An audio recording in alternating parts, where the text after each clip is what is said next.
और इस वक्त आपको सीधे ले चलेंगे उज्जैन में आयोजित कार्यक्रम में 79 करोड़ से ज्यादा के विभिन्न विकास कार्यों का भूमि पूजन किया जा रहा है। बाजार के ना यातायात समिति के अध्यक्ष प्रजापत जी, जोरदार कैलाश भैया प्रजापत जी, पीछे बैठे हुए हमारे सभी रामेश्वर दुबे जी, गब्बर भाई भाटी जी, योगेश्वरी दीदी जी, सुशील जी, हमारी भोली भाली 33 नंबर की पार्षद जी, पंकज जी, उधर वार्ड नंबर 49 की हमारी बहन, और कुल मिलाकर के पूरा मंच और आप सब, मैं अपनी ओर से आज ये खासकर गोपाल मंदिर का और गोपाल मंदिर के साथ साथ 3 अलग अलग मार्गों के चौड़ीकरण का भी, 2 चौड़ीकरण और एक मूल निर्माण कार्य, और यहाँ से थोड़ी देर पहले जब मैं दुर्गादास की छतरी का जो भूमि पूजन करके आया, ये सब मिला के 125 करोड़ के कामों का भूमि पूजन हो रहा। जोरदार अभिनंदन। एक नए दौर में नए समय के हिसाब से एक साथ क्या संयोग है। यहाँ गोपाल मंदिर पर, ये गोपाल मंदिर का चौक हमको अपने शहर का सबसे गौरवशाली चौक लगता था, लेकिन अब ये नया निर्माण जब होगा तो ये गोपाल मंदिर चौक डबल हो जाएगा। जोरदार अभिनंदन करो। इधर से उधर तक हमको मालूम, जब सवारी निकलती, पेशवाई निकलती है, और ये पटनी बाजार तरफ का रास्ता जो सबसे छोटा लगता था, और इसमें भी वो सारे प्रबंधन किए हैं कि जो जो लोगों की रोजी रोटी के कामकाज है संस्थान के, प्रत्येक आदमी को जोड़ के रखा। सबके लिए जोरदार अभिनंदन।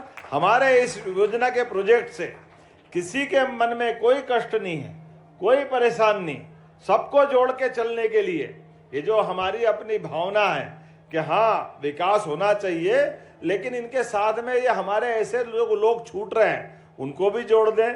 लेकिन ये बात भी सही कि इस रिगल टाकीज की कहानी भी बहुत पुरानी, 16 से लगाकर पता नहीं कौन कौन सी पिक्चरों में हम में से कई लोगों ने यहाँ देख करके आनंद लिया होगा। वो पुराने जमाने की पिक्चरों का दौर, जिसके आधार पर ये 16 की 16 तो ऐसा लगा के भूल ही गए। एक वो नदिया के पार में भी साल 1.5 साल पता नहीं कितने साल चली थी, वो लगी 1.5 साल चली थी वो। हाँ, भगवान जाने को ऐसा लग रहा है कि भूल ही गए लोग, ऐसा रोज इतनी अच्छी पिक्चरों के बलबूते पर। और यहाँ उज्जैन में वैसे तो 2 टाकीज थे, जब मूक पिक्चरें आती थी, आवाज नहीं होती थी, तो कैलाश टाकीज उसका गवाह था। कैलाश टाकीज में आगे एक स्टोरी में बोलने वाला, मेरे को तो मालूम नहीं, पिताजी सुनाते थे कि हम जाते थे, पिक्चर उधर चलती रहती थी, एक स्टोरी बताता, देखो अभी आया है दारा सिंह आया, इसने इसको मारा, ये सब करा वैसा करा, वो पूरी कहानी सुनाते रहते थे। पिक्चरों का भी वो दौर अलग ही था। लेकिन आज अपने बीच में ये जो चौगान मिलने वाला है, बाबा महाकाल की सवारी, हरिहर मिलन, सिंहस्थ की पेशवाई, उज्जैन का गौरवशाली कोई भी आयोजन अगर हो और गोपाल मंदिर नहीं आए तो ऐसा लगता है कि उज्जैन में आए ही नहीं। इतना ये शानदार इतिहास गोपाल मंदिर का है, चारों तरफ से हमारे शहर के मध्य का। लेकिन आने वाले समय में जिस प्रकार से विकास के काम चल रहे हैं, अब गाड़ी अड्डा से बड़े पुल तक और बीडी मार्केट से लगा करके छोटे पुल तक, ये दोनों मार्गों का भी भूमि पूजन हुआ है।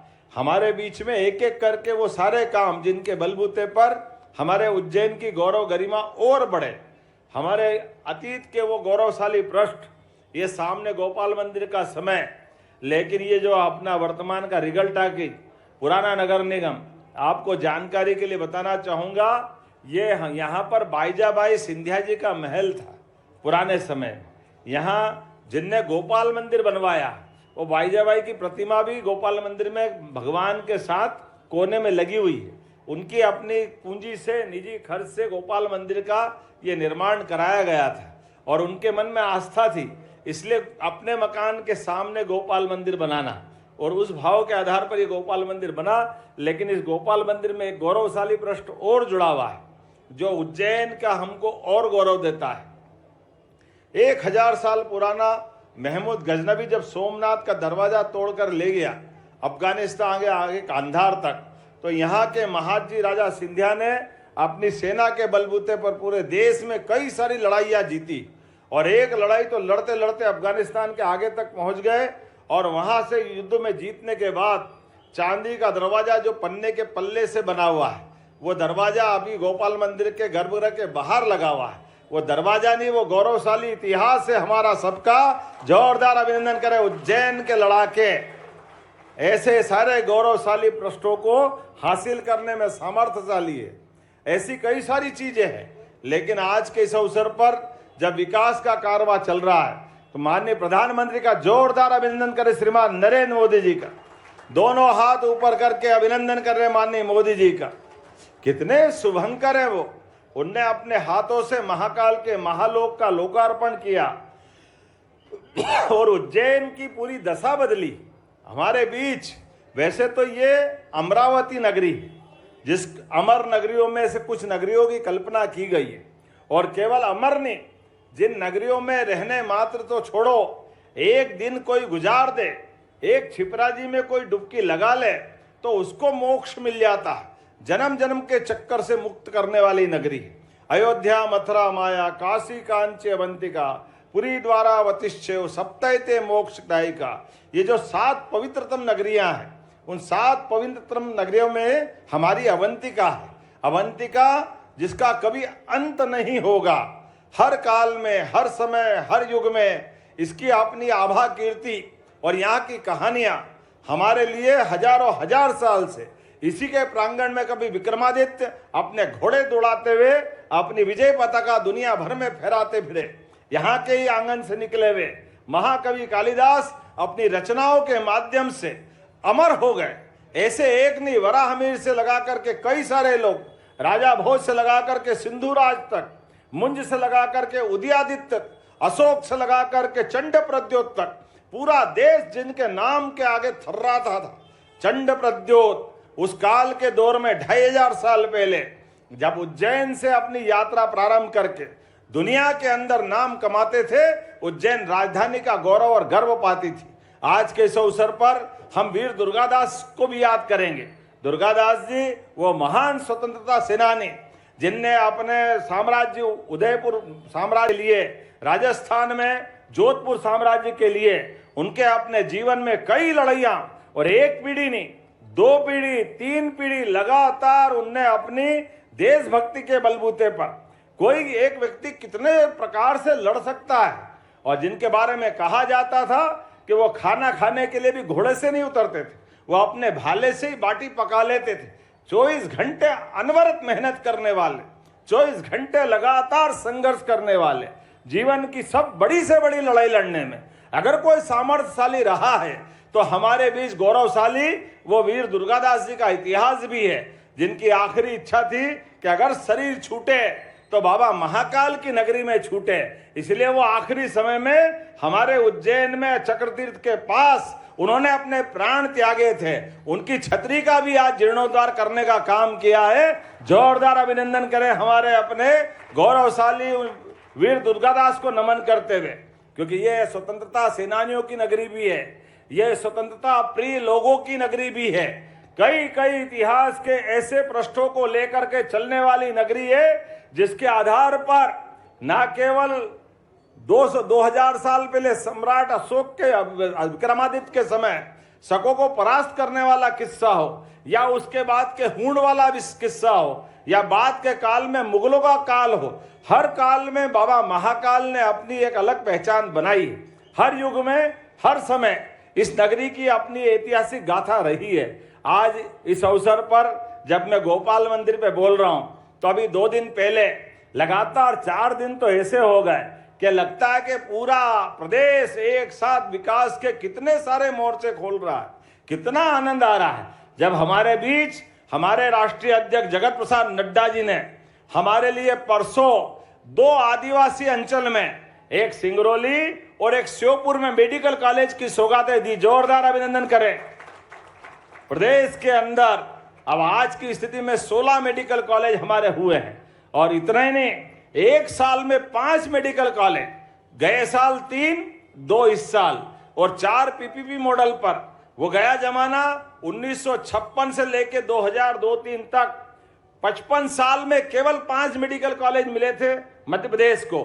हमें गर्व है, एक साल में 5 मेडिकल कॉलेज चालू करके मध्य प्रदेश की जनता की सेवा में हमारी सरकार और हमारी पार्टी ने दिए हैं। इतना ही नहीं, जहां 1956 से लगाकर 2002-3 तक 56 साल में हमारे यहाँ केवल 7.5 लाख हेक्टेयर सिंचाई का रकबा था। और हमारी पूर्ववर्ती मुख्यमंत्री साध्वी उमा भारती, बाबूलाल जी गौर, शिवराज सिंह जी चौहान, इनके नेतृत्व में सिंचाई का रकबा बढ़कर के जब हमारी सरकार बनी तब तक 44 लाख हेक्टेयर हुआ था। लेकिन 44 लाख हेक्टेयर से एक साल में ये 7.5 लाख हेक्टेयर बढ़ाकर आज 52 लाख हेक्टेयर का सिंचाई का रकबा हमारे मध्य प्रदेश को मिला है। और इसलिए अभी अनिल जी बात कर रहे थे, अनिल जी ने कहा कि बरसात आ जाए तो गंभीर भर जाए। भगवान की दया, बरसात तो आना ही चाहिए, इंद्रदेव के आशीर्वाद तो मिलना ही चाहिए। लेकिन एक और बड़ी बात हो गई, अब गंभीर केवल बरसात के भरोसे रहने वाला नहीं है। बरसात आए तो बहुत अच्छा, बरसात नहीं आए तो नर्मदा जी के आशीर्वाद से जब चाहो डैम भरो, उज्जैन में जो भी विकास के काम करना हो सब करो। पीने के पानी, सिंचाई के साधन, कोई निर्माण कार्य से लगाकर इंडस्ट्री तक में सभी में बराबरी से कोई भी डैम एक एक करके आने वाले समय में जब साहिबखेड़ी सिलारखेड़ी डैम बनेगा तो हमें गर्व रहेगा। दुर्भाग्य से 1980 के बाद गंभीर से ही हम सिमवस्त कराते आए, चाहे 80 का मामला हो, 92 का मामला हो, जब हमको गंभीर डैम की बड़ी सौगात मिली थी। 80 में तो माननीय राधेश्याम जी उपाध्याय महापौर जी के समय मिट्टी के डैम बना करके पाइपलाइन 1 करोड़ रुपया कर्जा लेकर के पहली बार गंभीर का पानी उज्जैन आया था। 92 में पटवा जी के समय नरसिम्हा राव जी ने बड़ी सौगात दी थी और ये वर्तमान का डैम हमारा गंभीर डैम का लोकार्पण हुआ था। लेकिन उसके बाद से 2004 तक लगातार गंभीर से हम शिप्रा स्नान कराते रहे। लेकिन 2004 के बाद 2016 में नर्मदा महारानी के माध्यम से रामघाट से लेकर दत्ता खाड़े तक पूरे छिपरा जी में नर्मदा जी के पानी के माध्यम से स्नान कराया गया। लेकिन साधु संतों ने कहा कि हाँ, हम उज्जैन आते हैं, सिंहस्थ में स्नान करना चाहते हैं, लेकिन सिंहस्थ में स्नान छिपरा जी में करना चाहते हैं। अगर नर्मदा जी में ही करना तो अमरकंटक चले जाए, ओंकारेश्वर चले जाए, तो उज्जैन क्यों स्नान करने आए? इसलिए भावनाओं का सवाल है। हाँ, हमारी सरकार ने इस बात को भी उनके सिरोधार्य किया। हमने कहा कि आपके आशीर्वाद से महाराज जी, इस साल का जब हमारा सिमवस्त होगा, सिमवस्त में हमारे मालूम है कि छिपरा जी कोई ऊपर बर्फ नहीं है कि बर्फ पिघलते पूरे साल गंगा जी के समान जल आता है, ना हिम ग्लेशियर है, ना कोई बड़ा झरना है। ये मूल रूप से बरसात में बहने वाली नदी है। अतीत के कालक्रम में हो सकता कोई बड़ा जंगल होगा तो छिपरा जी बहती थी, लेकिन बरसात के अलावा पानी रहता नहीं। ऐसे में हमने अपने अधिकारियों को बिठाया, योजना बनाई और कहा कि बरसात में तो नदी में बहुत बाढ़ आती है, आप एक काम करो, बरसात का पानी इकट्ठा करो। और उस इकट्ठा करने में योजना बनी, ये साहिबखेड़ी और सिलारखेड़ी, हमारे पास सिलारखेड़ी का बड़ा तालाब है, तो ये सेवरखेड़ी के पास से बरसात के सावन भादवा में वो पानी उठा करके सिलारखेड़ी में डाल देंगे। 8 महीने वो पानी भरा रहेगा और धीरे धीरे बहाव के माध्यम से छिपरा जी में पानी छिपरा जी का ही आएगा। जोरदार अभिनंदन करें, बोले छिपरे महारानी की। अब हमारे छिपरा जी में 12 महीने स्नान करने के लिए छिपरा जी का पानी मिलेगा। और केवल छिपरा जी का नहीं, आप तो आने वाले समय में हमारे सभी प्रकार के क्षेत्रों में, आज उद्योग धंधों की अगर बात करें तो विक्रम उद्योगपुरी में केवल देश वाले नहीं, अपने प्रदेश वाले नहीं, विदेश वाले भी, जर्मनी, जापान, इंग्लैंड, कहां से कोरिया, अगर ये सारे लोग आकर के उज्जैन में फैक्ट्री लगा रहे हैं और उज्जैन के लोगों को रोजगार भी दे रहे हैं और उज्जैन को गौरव भी दे रहे हैं। कौन सा देश ऐसा, अमेरिका से लगाकर इंग्लैंड तक, रसिया से लेकर के जापान तक, जहां हमारे उज्जैन के कपड़े अब निर्यात नहीं हो रहा? जोरदार अभिनंदन करो, ये बदलते दौर का उज्जैन है, जहां हमारी यहाँ की बनी हुई कपड़े की इकाइयों के माध्यम से दुनिया भर में हम कपड़े भेज रहे हैं। वो जमाना था हीरा मिल, विनोद मिल, इंदौर टेक्सटाइल मिल, जब मिल से कपड़े बनते थे, लेकिन कपड़े बनकर के विदेश में जाते जरूरी नहीं था, क्योंकि उस समय सूत का जमाना था, काटन के कपड़े लट्ठे मिलते थे। लेकिन आज के समय में वही काटन से हमारे अच्छे वाले कपड़े दुनिया भर में निर्यात कर रहे हैं। जब ये वाली बात कर रहा हूं तो एक बात और बोलना पड़ेगी। मैं कांग्रेस के मित्रों से कहना चाहता हूं, हमारे यहाँ इस देश की परंपरा है, माता बहनों की इज्जत करना, सम्मान के साथ देखना, उनके लिए हमारी सरकार ने माननीय प्रधानमंत्री का जोरदार अभिनंदन करो श्रीमान नरेंद्र मोदी का, जिन्होंने लखपति दीदियां, लखपति ड्रोन दीदियां और कई योजनाएं चालू की। अब तो आने वाले समय में लोकसभा विधानसभा में भी हमारे प्रधानमंत्री के माध्यम से 33% आरक्षण दिया है। जोरदार अभिनंदन करो माननीय मोदी जी का। और हमने भी उनके आदेश के आधार पर लाडली बहना योजना जो चुनाव के पहले चालू हुई थी, उस लाडली बहना योजना के बलबूते पर हमने अपनी सरकार में कहा कि सारी योजना चालू रहेगी और धीरे धीरे करके हम 3,000 रुपए तक देंगे। गए साल हमने 1250 दिए, इस साल सावन के महीने में 250 अलग और 1250 दे रहे हैं। लेकिन भाई दूज से दीपावली के बाद हम बहनों को 1,500 रुपया महीना देंगे। ये हमारी बहनों के प्रति हमारी भावना है, ये सम्मान है। लेकिन ये कांग्रेस के प्रदेश अध्यक्ष और कांग्रेस के लोगों को बहन बेटी का अपमान करने का पता नहीं कौन सी मति मारी गई। क्या बोलते हैं, कैसा बोलते हैं। कोई कहता लाडली बहनाओं को बोरे में बंद के फेंक देंगे।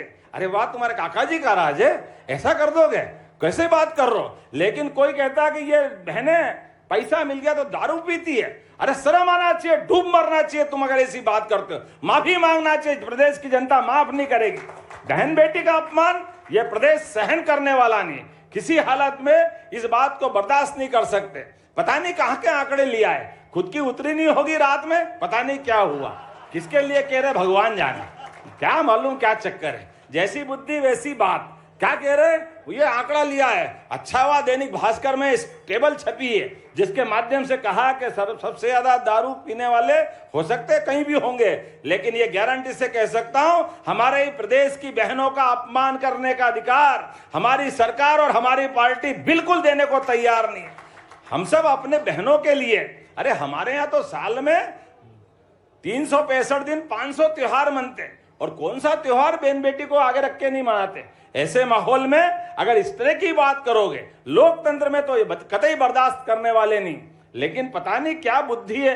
और अगर इतिहास देखो, उनके ही नेता अगर पत्नी से झगड़ा हो जाए तो दिल्ली के अंदर तंदूर में टुकड़े टुकड़े करके जलाने का रिकॉर्ड भी अगर किसी के माथे है तो कांग्रेस के माथे है। किसी बहन बेटी के साथ अगर गलत बोलने का रिकॉर्ड भी है तो कांग्रेस के माथे है। यह कांग्रेस का अतीत हमेशा देश की आधी आबादी को, प्रदेश की आधी आबादी को अपमानित करता रहता है। हमारी सरकार और हमारी पार्टी ने तय किया है ऐसे लोगों के लिए प्रदेश में कोई जगह नहीं है। और आने वाले चुनाव में वाकई इस तरह से अगर जो व्यवहार करता है, ये भाषा बोलता है, उनको जनता पहले ही ठिकाने लगा चुकी है। ये धीरे धीरे सारे मैदान से गायब होने वाले हैं, कोई इनको बचाने वाला नहीं।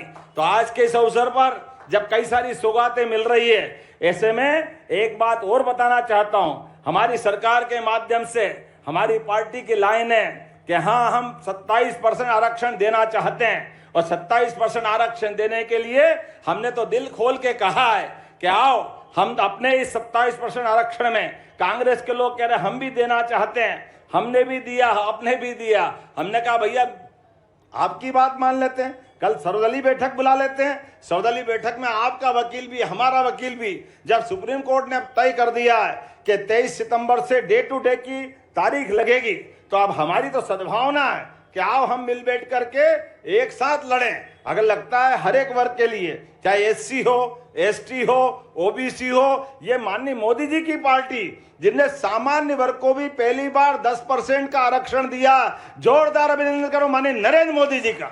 हमारा काम ही सभी वर्गों को साथ लेके चलने का है, किसी वर्ग के हक को कोई छोड़ने का, किसी हक के वर्ग को कोई अपमानित करने का नहीं।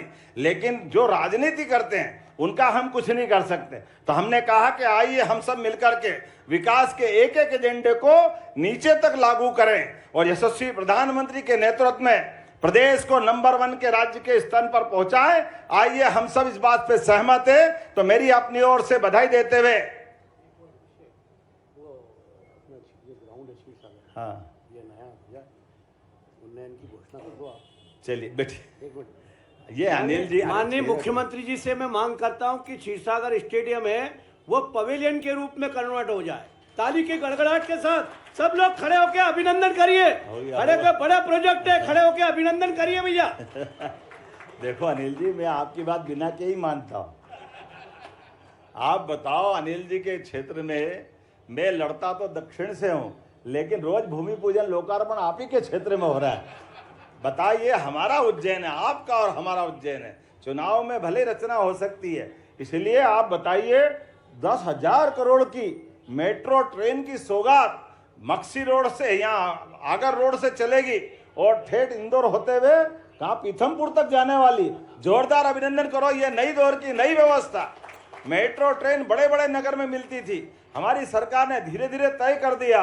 उज्जैन, इंदौर, धार, अब बताओ, ये सब अलग अलग नगर थे, लेकिन सबको एक करते हुए मेट्रोपॉलिटन सिटी बनाने का भी काम हमारी सरकार ने किया। जोरदार अभिनंदन करें।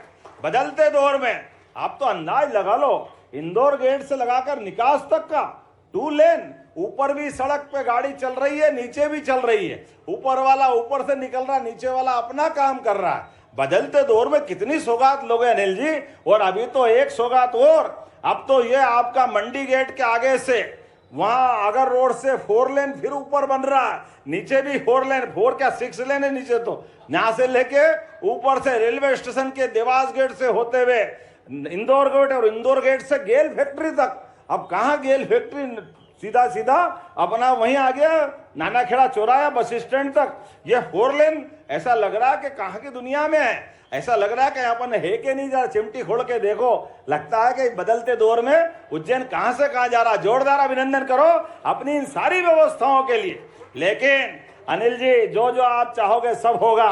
हमारा मित्र अगर यहाँ विधायक है और उज्जैन का विधायक है और जहाँ प्रदेश का कोई जिले का विधायक हो, हमने सबने प्रयास किया है। हर एक क्षेत्र के विकास के मामले में हमारी सरकार के पास कोई कमी नहीं है। जो आप चाहोगे वो सब मिलेगा। मेरी अपनी ओर से एक बार फिर आपको बधाई। और खासकर आपने क्षीरसागर स्टेडियम की बात कही है, आप प्रोजेक्ट बनाना, कलेक्टर भिजवाना, निश्चित रूप से हम आपके साथ हैं। मैं एक बार फिर आप सबको सारी सौगातों के लिए पुनः बधाई देना चाहता हूं।